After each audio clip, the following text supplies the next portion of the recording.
गांव में एक नवविवाहित जोड़ा रहता था, रोहन और प्रिया। वे दोनों बहुत खुश थे, लेकिन जल्द ही प्रिया की मौत हो गई। रोहन का जीवन पूरी तरह से बदल गया, लेकिन एक दिन रोहन को अपने घर में प्रिया दिखाई दी। वह हैरान था। प्रिया ने उससे कहा, मैं तुम्हारे साथ हूं। रोहन ने सोचा कि यह उसकी कल्पना है, लेकिन जल्द ही उसने महसूस किया कि प्रिया वास्तव में उसके साथ थी।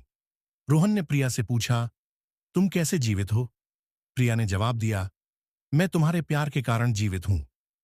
रोहन को यह बात अजीब लगी, लेकिन वह प्रिया के साथ रहने में खुश था। लेकिन जल्द ही रोहन ने महसूस किया कि प्रिया कुछ अजीब व्यवहार कर रही थी। अजीब आवाजें निकालती थीं और अजीब तरीके से चलती थीं। रोहन को डर लगने लगा। एक रात रोहन ने देखा कि प्रिया उसके बिस्तर पर बैठी है। उसकी आंखें पूरी तरह से काली थीं। रोहन को बहुत डर लगा। उसने प्रिया से कहा, तुम कौन हो? प्रिया ने जवाब दिया, मैं तुम्हारी पत्नी हूं। रोहन को यह बात समझ नहीं आई। उसने प्रिया से पूछा, तुम मर चुकी हो, फिर तुम कैसे जीवित हो? प्रिया ने जवाब दिया, मैं तुम्हारे प्यार के कारण जीवित हूं। रोहन को यह बात अजीब लगी। उसने सोचा कि यह कोई भूत है। उसने प्रिया से कहा, तुम मुझे छोड़ दो। प्रिया ने जवाब दिया, मैं तुम्हें कभी नहीं छोड़ूंगी।